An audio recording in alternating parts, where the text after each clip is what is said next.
Eyes, those two balls which sits inside our sockets, which enable most of us to see this world and understand it to a great degree. But can you imagine what life would be to a person who cannot see? We often talk about views and viewpoints. What would be the view for someone who cannot see? What would be their viewpoint? While you're thinking about it, let's look at another animal which is supposed to be blind. Bats. In fact, there is a saying as blind as a bat. Let us bust a myth here before we get into the main topic.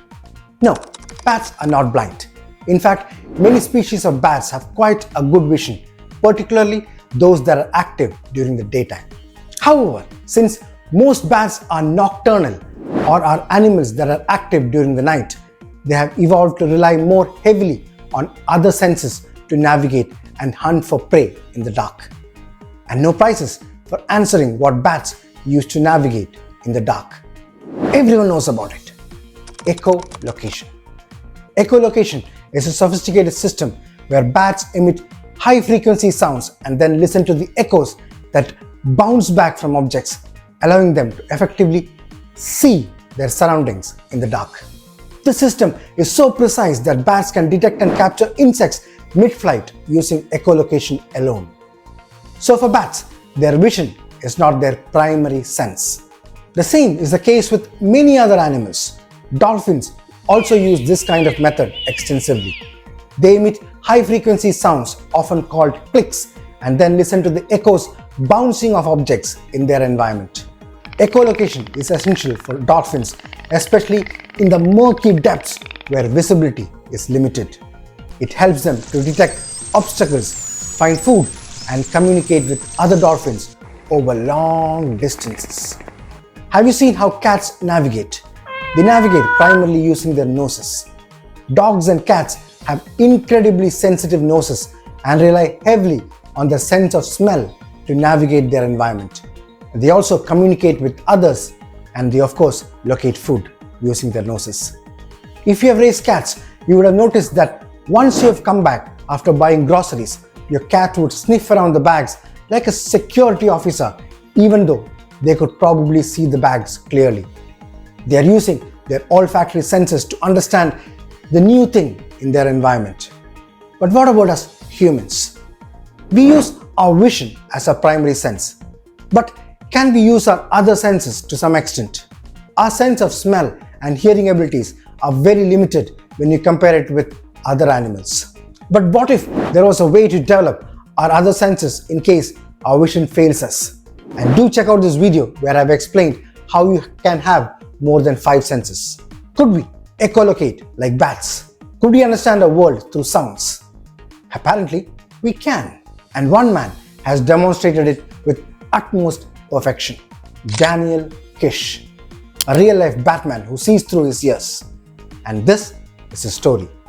Hello, I'm Anand and welcome to the channel which promotes scientific temper and debunks pseudoscience.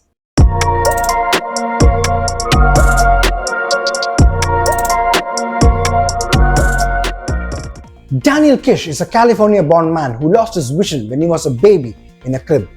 He lost both eyes to retinal cancer when he was 13 months old. But what he lost, he gained it through experimentation and practice.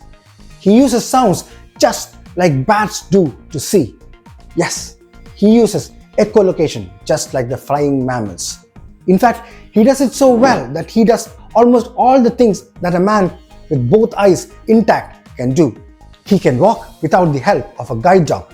He cycles, he treks, he recognizes objects all using a click, a sound that he makes using his mouth. He calls it FlashSonar. And the amazing thing is that he taught himself to see using sound. No one taught him. He developed this ability all by himself. And that is not all. He can even teach this to others. Amazing, isn't it?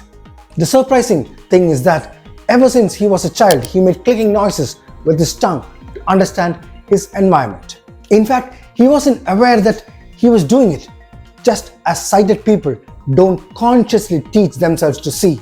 It is only when he was 11 that a very bright friend realized what Daniel was doing was echolocation. He then realized that he was navigating his surroundings by listening to the echoes as his click bounced off surfaces. And he has been subjected to a number of scientific studies to find out how he manages to achieve this unique feat. In a study, brain scans were done on Kish and other echolocation experts to see which parts of their brains are active during echolocation. The scans showed that the brain areas used for seeing in sighted people are also used for processing echoes in blind echolocation experts, the primary visual cortex. In a study from 2014, the researchers recorded the clicks and echoes made by blind echolocators as they identified different objects like a car, flagpole, and a tree. They played these recordings back to the echolocators while scanning their brain activity using functional magnetic resonance imaging. For more details on fMRI, check this video out. Surprisingly, the blind experts not only recognized objects from the sounds but also showed brain activity in areas usually used for vision. This means their brains were processing the sounds as if they were seeing the objects. When they played similar recordings to people who aren't blind or don't echolocate, these individuals couldn't recognize the objects and their brains didn't show the same activity. This suggests that the brains of blind echolocators can adapt to process sounds like vision. Their primary visual cortex takes on the role of processing echolocation tasks instead of the auditory areas. So what did this study prove? Even when he doesn't use his eyes to see, the brain uses the same area that people with vision use to show echolocators like Daniel Kish a geometrical image of his surroundings. Every surface has its own acoustic signature. Daniel can recognize a tree, for example, because the trunk produces a different echo from the leaves. The hard wood reflects the sound, whereas the leaves reflect and refract too, scattering the sound waves. Everything around Daniel becomes identifiable with a click. It provides him with a 3D image in his mind with depth, character, and richness. It brings light into his darkness like an acoustic flashlight. He can often find his way out of an auditorium quicker than a sighted person because he can identify the exit quicker than others. If he is in a noisy place such as a concert, he doesn't feel anxious. He just increases the volume and his click cuts through the noise. When people echolocate, it is not like now they can see again, but echolocation does provide information about the space that is around people and that would otherwise not be available without vision. It allows them to orient themselves and carry on doing things like people with vision. And what's more, they have an ability that people with normal vision don't have. They can literally see 360 degrees. We don't have eyes at the back of our heads. They have. So, how does echolocation work? Since he was a kid, Kish has been using a sound called a palate click to get around. He thinks it is perfect for echolocation because it's a quick burst of strong and unique sound. Students who learn this technique can pick up on these sounds easily. They listen to how the sound bounces back to figure out what is around them, whether it is close by or far away. Echoes can give detailed information about location, that is where objects are, dimension, how big they are and their general shape, and density, how solid they are. And he demonstrated this ability at a TED speech that he gave once some years ago. I will show you the part where he demonstrates how he does this with a ish sound so that you can understand. Now I present to you a challenge. So if you'd all close your eyes for just a moment, okay, and you're going to learn a bit of FlashSonar. I'm going to make a sound. I'm going to hold this panel in front of me, but I'm not going to move it. Just listen to the sound for a moment.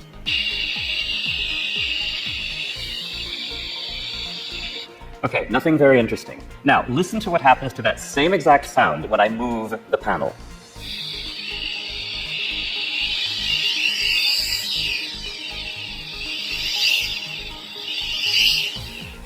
For your challenge, you tell me, just say now, when you hear the panel start to move, okay?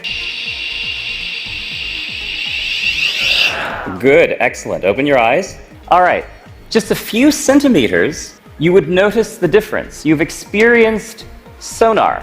Now, if you had followed his instructions, you too would have noticed how the sound changes as the board is brought closer. And more importantly, what I really liked about Daniel and his ability is that he doesn't think he's a superhuman or has any mystical powers. It was easy for him to make his ability into a superhuman power and gain a lot of believing followers. In India, he would have become a guru.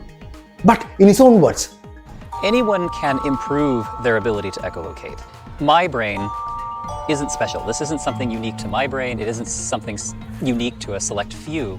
It is something that anyone can train their brain to do better. Daniel says he can train both sighted and blind people to see using echolocation.